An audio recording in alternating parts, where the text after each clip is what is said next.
Alright, muri yeZimbabwe kusangana kwatiri kuita zvakare ipo pano paZimu News update apo petinoda kupa ma first hand update anogara kuitika munyika yedu yeZimbabwe. So kana uri mutsva usabve pano usina kusubscribe, kulike nekushare.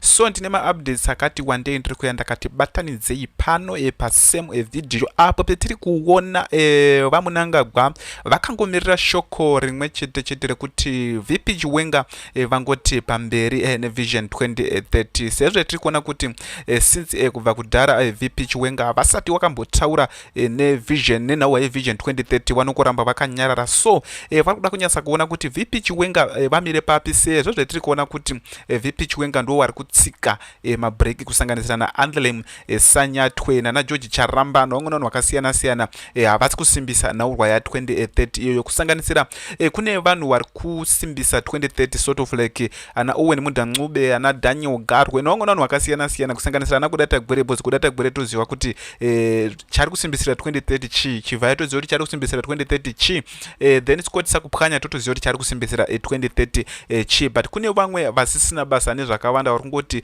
dai vanhu vanga vaona sort of like ana VP Chiwenga iwo anacho chicharamba nevamwe vanhu vakasiyana-siyana vari kutoti dai vanhu vanga vasununguka, not sort of like tiri kuona kuti vanhu vakarwa. Ndosaka muri kuona zvepoko zviri kunzi zviri kumuka, because takaona na Victor Matemadanda anova ari ambassador anomirira Zimbabwe ari kuMozambique uko achitaura iye vakaenda kumakuwe pachimoyo nemakuwe kuna Nanyadzonya vachitaura kuti zvinhu hazvina kumira zvakanaka, kuri kuimbwa morari manheru ega ega. Chinova chiricho chiratidzo chinoratidza kuti zvinhu havasi kufara nezviri kuitwa munyika ino yeZimbabwe, hazvisizvo zvavakarwira.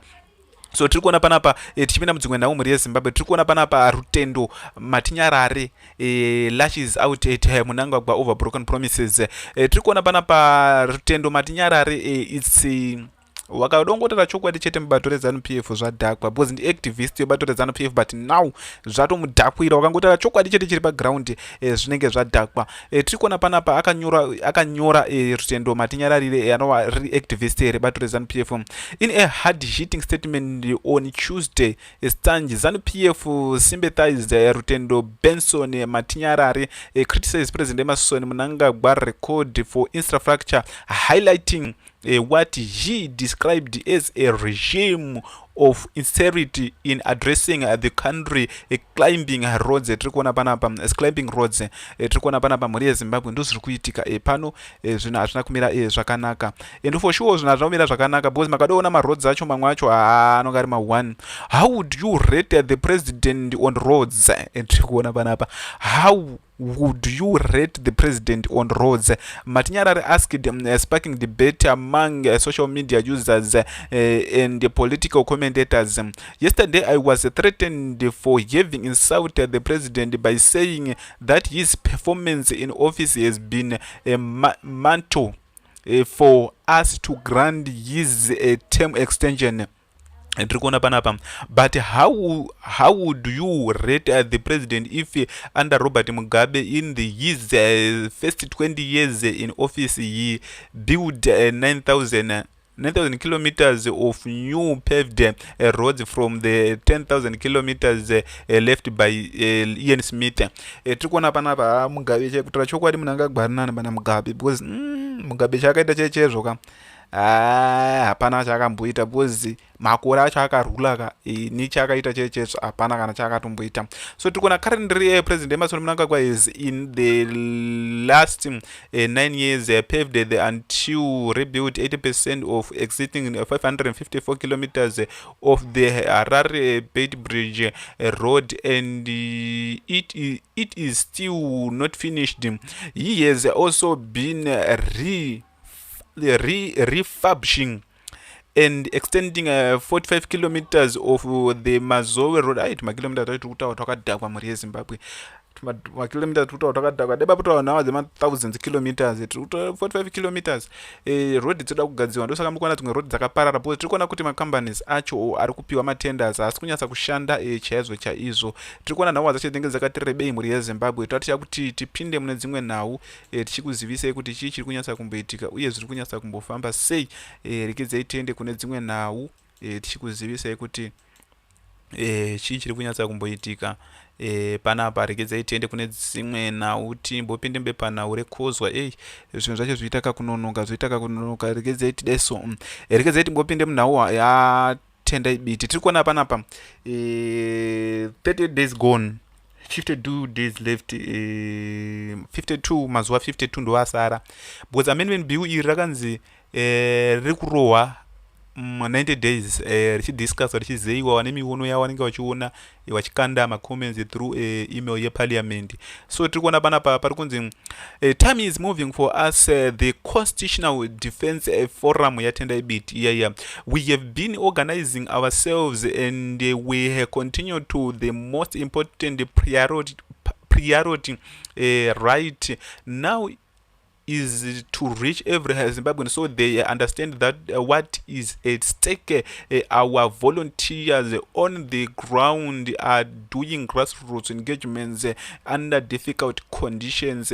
Under difficult conditions. So we have been building native information systems so we can reach Zimbabweans where they are given the close public broadcast system in the country. You can join us, volunteer and organize with us.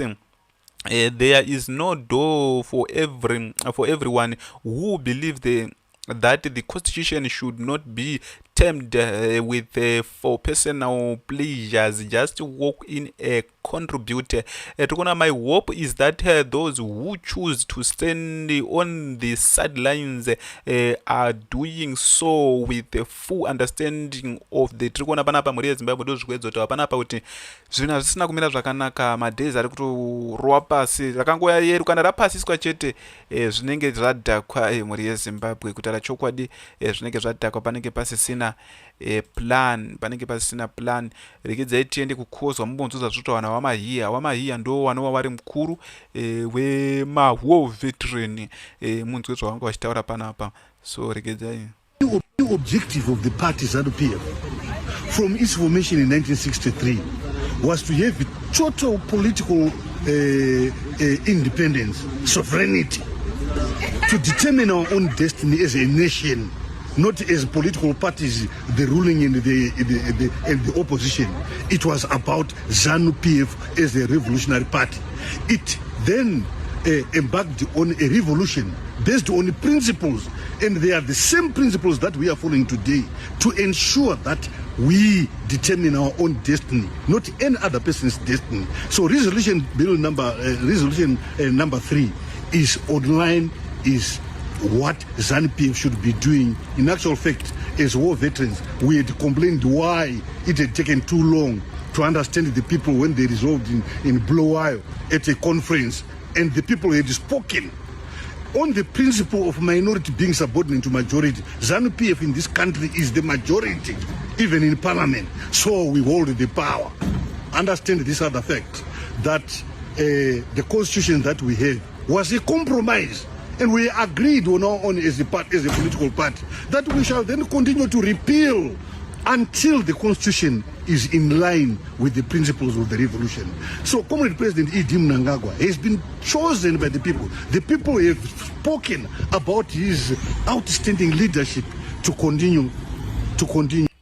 Pemunonyasa kuona kuti vanhu veZANU-PF vanotaura zvinhu zvisina musoro. Vari kuti president eMarson Mnangagwa vakasarudzwa nevanhu ende vasarudzwa futi nevanhu kuti vange vachienderera mberi nekuvhota nekuita president. So wai vari kuramba referendum because referendum kandoronoenda kuvanhu then kana vanhu vabvuma kuti no ngavaenderere mberi vachivhota vachiita sort of like vari president, ndo zvinoratidza kuti vari kudiwa nevanhu. So sei vari kuramba ivo vari kutoti president Emerson Mnangagwa vakavhotewa nevanhu, so vanhu ndo vari kutoda futi kuti vanga vachienderera mberi nereferendum. Chinova chiri cho chiratidzo chinoratidza kuti zvinhu hazvinotombomira zvakanaka. Tiri kuona apa ndiana kudata gore vari kuchipinga apa ndi that the general social media is a watcher with an article reporting that retired General Mashinga is found collapse at his farm as caused. We cannot confirm whether this is true or false. We wait to hear from you guys by giving us reliable, credible information. Tukona General Mashinga is adiona kuti collapse, but it now kutoti General Mashinga is vakapiwa matrakita negejo wakabva watotanga kutopanduka cheche kutoenda mberi cheche kutodedzera kutoti hapana and for sure wanonga kutodedzera kuti hapana. So toda kuti tiendere mberi nenhahwa dzedu. Ndofunga tiri kuona ndiana Scott sakupwanya awa. So tiri kuona those coming to the post kutotuka on behalf of Scott sakupwanya bvumai kumiswa. This video below is from the same venue paimba bosi wenyu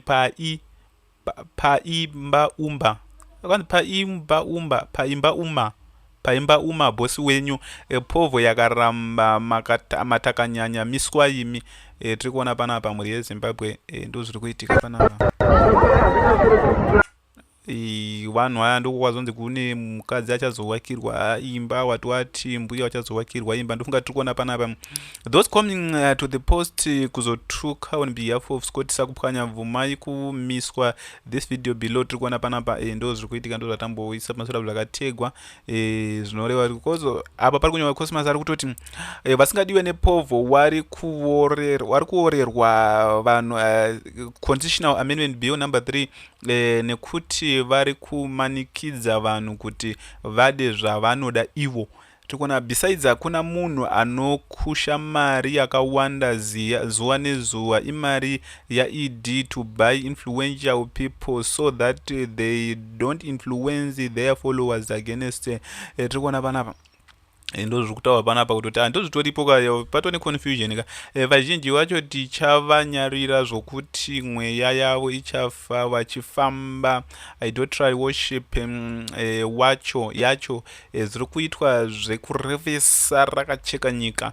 Tiri kuona panapa on the point the voice of the people is the voice of the God. Let's have a referendum for the voice of the God. Tiri kuona panapa ndo pari kunzi vamunangagwa vari kudiwa nevanhu zvese zva2030 zo zvaramba. Zve2030 nyika yaramba shit sawira wekumba kwedu wapindwa neiko. So tiri kuona mhuri yeZimbabwe ndo nawo dzataita kakubatire pano. Kana uri musasa pano usina kusubscribe like nekushare ngatisangane munyuzi inotevera.